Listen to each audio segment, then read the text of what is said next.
Hey guys, Foshi's here, and today we are talking Dota Underlords. This is seriously one of my favorite games right now, and the other day I wanted to share it with some of my friends, so I went looking on the YouTubes just for a good basic intro guide, and I couldn't really find one that I liked. That's not to say that other guides out there are bad, I just couldn't find one that I really liked, so I figured, I know like 15% of all there is to know in this game. Why not just make the video myself? So here we go. So in this video, we're really going to stick to the basics.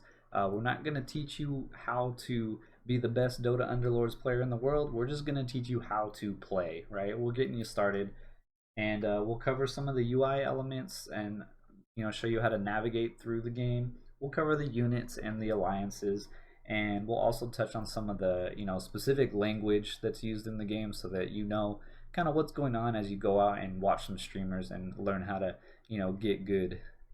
So the first thing we're going to talk about is the actual heroes or the units that you buy in game. So if you go over to rulebook and then heroes, this is going to give you a list of all the units in game. They're separated into 5 different tiers that are signified by 5 different colors. So you have tier 1 is white, tier 2 is green, tier 3 is blue, tier 4 is purple, and tier 5 is gold. So the tiers represent a couple different things. Obviously, tier 1 units are going to be the least powerful as compared to tier 5 units being the most powerful in general. They also represent the rarity of the units. So the tier 1 units are going to be the ones you see most frequently for a couple reasons. You have the easiest chance of finding them, but there's also more of them in the game.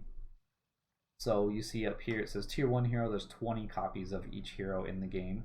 And what I mean by that is when you get offered units in the shop to buy, every player in the game is actually pulling from the same pool of units. So for example, Arc Warden here, if somebody else already owns 9 copies of Arc Warden, there's only going to be 21 copies left for the rest of the players in the game to buy from. Now, why would someone want 9 copies of Arc Warden, you might ask? Well, the answer is pretty simple. When you get 3 copies of the same hero, so 3 Arc Wardens, it's going to become a level 2 Arc Warden. If you get 3 level 2 Arc Wardens, it's going to become a level 3 Arc Warden. So that's how you power them up. So you need 9 of each unit to actually make the level 3 of that unit. So each hero comes with a basic set of stats and abilities that are going to be innate to that hero. So if we click on Drow Ranger here, you see her ability gives an aura off. Her stats are here. So a level 1 Drow has 600 health, does 44 DPS or damage per second. So each hero, because of these stats and abilities, is going to be catered to a specific role. And it's the holy trinity that we've heard before in all games, really. You have a damage dealer, you have a tank, who's your frontliner, and you have support units that are going to try to heal or buff your other units in some way. So a little bit of that language that's used in game here. Your damage dealers are typically referred to as backliners, and your tanks up front are going to be frontliners. So just a little bit of language for you guys to keep in mind as we go through this. So along with the abilities and the stats and their respective roles in your team, you're going to see all these icons underneath your heroes. These are what we call alliances in game, and alliances are essentially strong buffs that are given out to all the players that share the same type of alliance. So an easy one to see is right here. Arc Warden is a primordial, as well as Razor right below him. They share that alliance so that when you have multiple of those units on the field, they're going to get a passive buff that's always present for them. So we're actually going to click over here on alliances and take a look at those really quick. So these are all the alliances available in game, and same thing, we're not going to go through each alliance and tell you which ones are good or which ones are bad, but just explain the concept to you.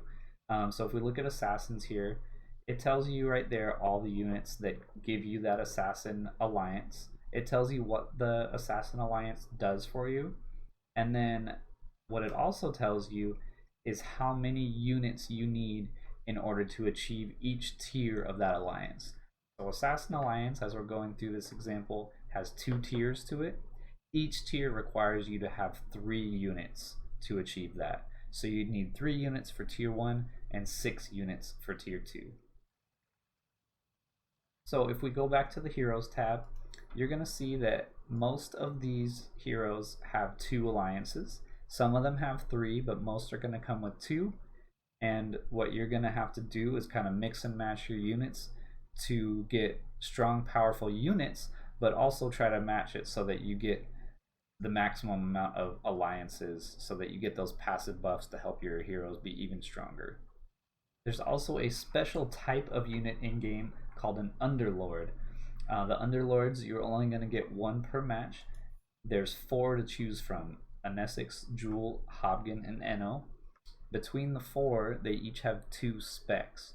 So if we click on Anesix, you see she has a passive that's active for both specs, but she also has a damage support spec and a healing support spec. And we'll look at that more in game when they pop up for us. In general, though, Anesix is going to be more of a backliner support role. Jewel is a frontline tank. Hobgen is more of a damage or damage support build. Eno can either be a damage support or more of a healer. So we're going to get out of this. We're going to actually go and find a match. So if you go down here to fight, these are the game modes. We're mostly going to focus on this standard game mode. That's the one that most people play. That's the one you're going to see streamers playing. So we're going to focus on that. We're going to pick a bot match and go to easy because I think it's a really good training tool to show a bot match.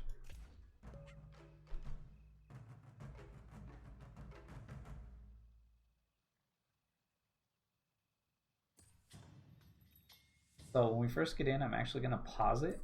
So that's why I like doing the bot match, because we can actually pause it live and explain some of this stuff to you guys. I'm going to start with the UI. In that bottom right, you're going to see your character panel. You're going to see your current level, your current gold, and your current health. That information is repeated in the top left, but you also get that information for all of your opponents, which is pretty useful to see quickly how much health and gold they have. If you click this tab up here, it's going to give you more detailed information about all your opponents, including the specific units that they have, specific units they have on their bench, what alliances they currently have completed. This is going to be really useful going forward into the later games, so we can kind of assess what units have been purchased and which ones we want to buy. So then right there in the middle of the screen, we have the units available for purchase. We get 5 random units every turn. They are just randomly selected from those pool of units that are available to us. Right now, we're only going to see tier 1 and tier 2 units because we're a low level. As we start to level up, we're going to have the availability to buy higher level units. So we're going to start by purchasing a couple of these units. There's 3 different ways to purchase the units. You can click on the unit and it'll show up on your bench. You can actually click and drag and pull the unit down onto the field or onto your bench. And if you want to be super tryhard, you can actually use hotkeys, and they're just 1, 2, 3, 4, 5. You'll see that once we purchase those units, we still have 1 gold left over, so we can actually purchase an additional unit, even though we can only use 3 at a time right now. We're going to go ahead and just buy this Snapfire. So you'll see when we bought the Snapfire, we're now out of gold in the bottom right. And this Warlock right here is now kind of grayed out, telling us that we're unable to purchase this unit. If we click on it, it's going to tell us not enough gold to buy this unit down here. So we'll go ahead and close the shop. If you want to reopen it quickly, just hit spacebar. Spacebar again to close it. Now, before we start our round, we want to pick which units we're going to put out onto the field. So to do that, you can click on the unit and drag it out, place it on any spot on your half of the board. So we'll put Tiny up here in front, and we'll put Storm Spirit a little bit behind him. So once we place the units where we want them, we'll get ready to start the round. I'm going to go ahead and hit this play button up here to restart the timer. You'll see that round timer right up here at the top middle telling us how long until the next round starts. And here comes the important concept of the game, right? It's called an auto battler. As soon as battle starts, we're out of control. The units do what they're going to do. All we can do is place them before the round starts. So we'll go ahead and let these guys duke it out on their own. Since these fights take quite a while and there's really nothing we can control during these fights, I'm going to fast forward through the majority of them unless there's something specific I want to show you guys. We're actually going to take a loss in our first round here. The opponent's going to have 2 units alive, and because they're each level 1, they're each going to do 1 damage to us for a total of 2. There we go, first round over. We're going to get to pick an item here. I'm going to gloss over that. I'll explain more about that later. After every round, you're going to get some base gold that everyone gets the same amount of, and you're going to get a reward for winning or a reward for losing. In this case, we lost, so we're getting this free reroll you see right here. So you see some changes to the UI now. We have that 4 gold that we won, and the 2 health that we lost is now missing. If you look up in the top left, you'll see all that same info for our opponents, right? They've lost health, they've gained some gold as well. We have our second shop options here. Some things to take notice of. We talked about tier 1 and tier 2 units costing different amounts, but you'll actually see if you look underneath the unit, there's a green aura underneath Wind Ranger here, and a white one underneath Bloodseeker. That also tells you what tier they are. The other thing you'll notice is underneath Pudge and Crystal Maiden over here, we have these alliance icons showing up. What those are telling us is how many units we have towards that current alliance. So you can see the 1 solid pip that's filled in, that signifies Storm Spirit down there who's on our board. And the blinking pip actually signifies Crystal Maiden herself. You'll notice the same thing with Pudge and his alliance with Tiny down here. If I move him down here, you'll see him highlight blue as we hover over it. If we put Tiny on our bench, you'll see that that pip is now outlined blue to tell us we have 1 unit, but that he's currently on the bench. So if we put Tiny back out there, you'll see it fills that pip in. So if we're trying to complete these alliances, we'll go ahead and purchase Crystal Maiden and Pudge. The one other post-match item that we had there was because we lost, you saw it gave us a free reroll. So we'll go ahead and talk about that. You see the free option show up here to the right. This is where normally you would get the paid version of the reroll, but because we lost that round, we get 1 free reroll. So we're going to go ahead and use that, and you'll see what happens. So you see it refreshed all the options in our shop here. Gave us 5 new options appropriate to our current level. Normally it costs you 2 gold to reroll, but again, we got that free reroll from losing the round. So we see this Earth Spirit here. He provides a full complete alliance for us, as well as 2 towards a different alliance. That sounds like a pretty good option, but you can see we actually can't afford to buy him. We only have 1 gold left. So what do? Well, we can look at the bench and say, hey, you know, this Snapfire right here, I'm not using her currently. She doesn't really provide any alliances for me, so I'm going to go ahead and sell her to get the gold back. There's a couple ways to do that. You can click her and just click this button here. You can actually take her and drag her over to that, or hotkeys, you can click on her and press the E key. So you see we sold Snapfire now. We've got that 1 gold back, and we're going to go ahead and purchase this Earth Spirit. I will walk this path. Purchasing that Earth Spirit completes a full alliance for us. It's the Warrior Alliance, which gives all warriors an additional 9 armor at tier 1. So that makes them nice and tanky and really hard to kill. So we're going to go ahead and put all 3 of those guys in. Because they are all kind of tanky frontliners, we're just going to throw them all up in front. One more note about alliances and the UI here. If I pull Earth Spirit back to my bench, pick him up to put him on the board, you'll see the 2 blue lines that connect him and Tiny and Pudge. That tells you which units on the board share an alliance with the currently selected unit. As I drop him on the board, you'll see the icon for the alliance show up over their heads, signifying to you that you've completed that alliance. So before we start the round, I'm just going to add this item that I purchased onto one of my characters. To do that, you simply click the item and you drag it over to the unit you want it on. So we're going to go ahead and start up this round and see these guys, and if their new alliance is able to win this round for us.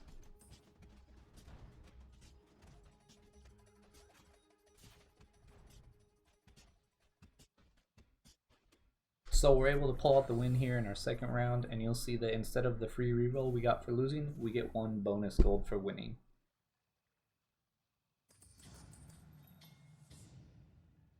So before we advance ourselves to the next round, I'm going to cover some of the last few UI elements for you guys.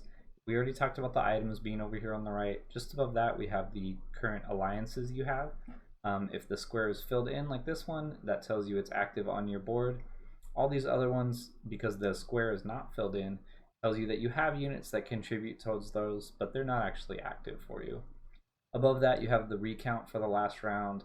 This gives you useful information for both you and your opponent's teams in terms of how much damage they did. If you click on it, it'll provide other information such as DPS, kills, healing done, stuff like that. So we'll click through there. Good way to tell, who's a major contributor for both you and your opponent, and what units to keep and which ones you might want to consider replacing. So now before we start the next round, we have 6 gold and we can decide what we want to do with that. We know a couple of our options already. We can buy more of these units up here. We can re-roll so that we get new units. Again, because we won this round, we don't get a free re-roll. It's going to cost us 2 gold to do that. The third option is we can spend gold on leveling. That option is right here, and you can see it costs 5 gold every time we click it. Every 5 gold we spend, we're going to get 5 experience. You can see underneath it says we're 0 of 5 right now. So if we click it once, we'll spend 5 gold and it's going to level us to the next level. So we're going to go ahead and do that now. You'll see leveling has done a couple different things for us. Obviously it spent that 5 gold, so we only have 1 gold left. You can see now we have the availability to put a 4th unit on the board because we're level 4. The other thing it's done, if you hover over your level here, it's going to tell you the chance to get specific units. So at our current level, level 4, we have a 40% chance for tier 1, 35% chance for tier 2, 25% chance for tier 3, and 0% for tier 4 and 5. You can see next time we level, when we hit level 5, we then are going to go down in those tier 1 unit chance, but we're going to get a chance to get those tier 4 units. It's only a 5% chance, so pretty small, but that's obviously better than no chance at all. Now we just need to decide what 4th unit we're putting on the board. We can choose one of these 3 units we already own. We can buy a new one from the shop. So that leaves us 8 options, and to be honest, nothing is really like super obvious. We're not getting another alliance or something like that. So how do we know what to choose? Well, there's a couple of theories there. We can just take units that we know are good, that we know are strong. Storm Spirit is a strong unit. He does kind of build towards an alliance with Earth Spirit, so maybe we want to choose that. The other option is we can take units that are what we call uncontested, meaning no one else is taking those units, so you have better odds of getting those units for yourself. So the way we check that is we pull that big menu open again, and you click on a unit in here. So if we click on Crystal Maiden, for example, it's going to tell us that 2 other people have Crystal Maiden.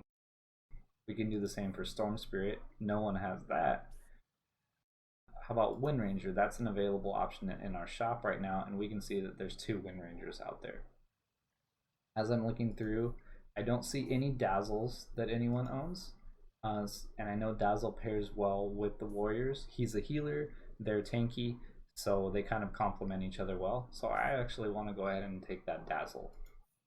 If you come back to the shop, you'll see the Dazzle is actually unavailable because we don't have the gold for it. So what I'll do is go ahead and just sell one of these 2 units to be able to afford that Dazzle.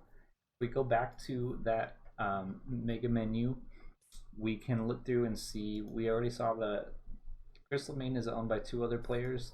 Nyx, there's actually 4 Nyxes out on the board already. So we have less chance of getting Nyxes. He also doesn't fit because we don't have any other assassins on the board. So we're going to go ahead and sell the Nyx, buy that Dazzle, and we'll just drag him right on the board because we know we want him out there. I'm going to swap my item over to him because it's more useful for him, and to do that we just drag again from the right onto him. You'll see that it disappears off of Earth Spirit and goes onto the Dazzle. The concept of purchasing uncontested units versus just buying units that we know are good. There's not a right or a wrong way to do that necessarily, and it's going to change per game.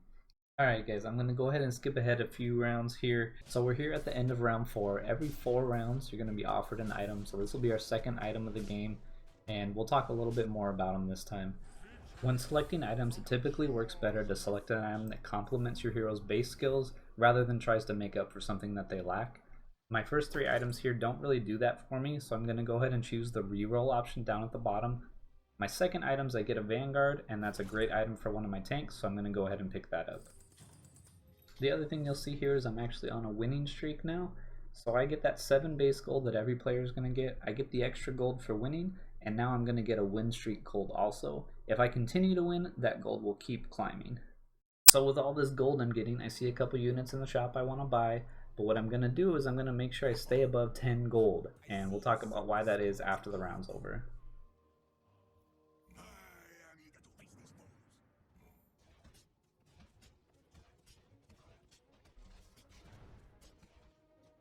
So like I said, we intentionally stayed above 10 gold there, and you'll see why now.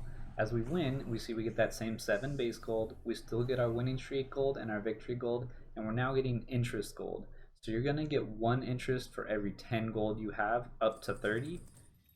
And now we get our shop options, and you'll see we actually get our 3rd pudge. So remember what we said earlier, 3 level 1 units is going to make a level 2, so we're going to get our first level 2 unit here, and you'll see as soon as I purchase pudge, he's going to get automatically combined with the other 2 we have. We're also going to pick up this Ember Spirit because you can see he completes the Spirit Alliance for us. We're not able to put him in yet, but it's good to hold on to him, and so we can add that in later.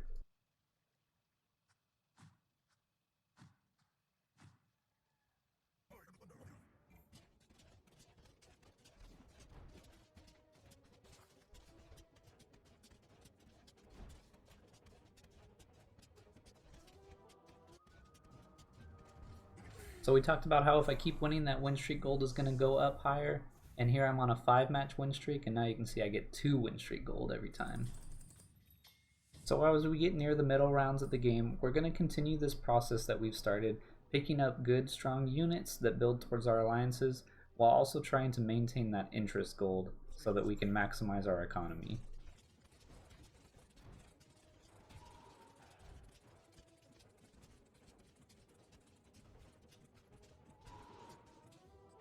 So remember we talked about you getting another level of interest every 10 gold that you own. That actually counts at the start of the round. So once the round starts, you can spend below that amount and still get that level of interest that you were at when the round started. So you'll see here, I want to buy this Storm Spirit, but if I spend gold before the round starts, it's going to put me below 30 and I'll get 1 less interest at the end of the round. I'm going to wait till the round starts, purchase the Storm Spirit after, and then you'll see at the end of the round I still get that max 3 interest.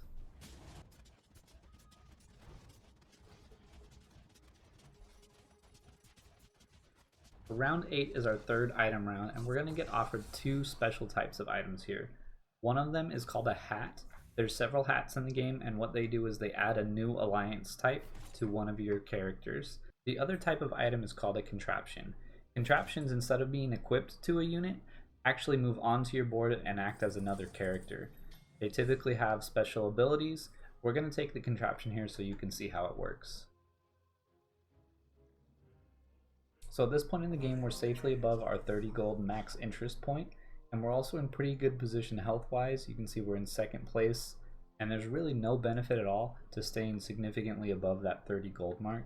So we might as well spend that extra gold every round. We have 2 options. We can re-roll to try to get better units. We're actually in pretty good shape with 3 level 2 units already, so our other option is to start dumping that extra gold into leveling. Remember we talked earlier about waiting until the beginning of the round to spend gold on buying characters? You can do the same thing with leveling, and you'll see me do it here. We wait till the round starts, and then we're going to level after the round starts so that we still maintain that max interest. The benefit to doing this now instead of at the end of the round is that that shop that shows up at the end of the round is going to now have access to those higher tier unit rolls that are available at this level. And here they are, the namesake of the game, the Underlords. As you can see, we're going to get offered each of the Underlords, and remember they each have 2 specs. The spec you get offered out of those two is going to be randomly chosen each game. Like we talked about before, each Underlord has a passive ability, an active ability, and an ultimate ability.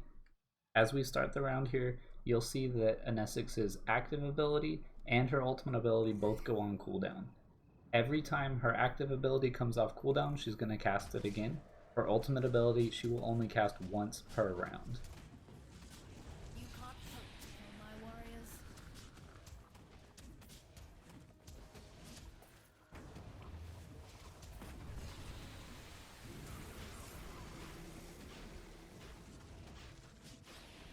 So honestly guys, we have most of the basics out of the way. I'm going to show you a technique here that people use, usually in the middle of a game, to try to maximize their opportunity to reroll for good units. So this is called overflowing units. Let's say we're trying to get some of these level 2 units, but we're not really sure which one we're going to get yet. So let's buy this Wind Ranger, and now we're going to take the Chaos Knight and put him directly on the board. You'll see that we're now over the limit on our units, but we can keep re-rolling and buying units. So let's say we want the Marana in the middle here. We're trying to hit these hunters now, and then we're going to re-roll again. Oh, okay, look, here's an Earth Spirit. We need an Earth Spirit. So now we're going to sell off these other units because the round's about to start, and make room on our bench for that Earth Spirit that we've been rolling for. Honestly, this is not a great example. Usually you'd be rolling to try to get a level 2 or level 3 unit out of the units on your bench, but hopefully you guys get the idea.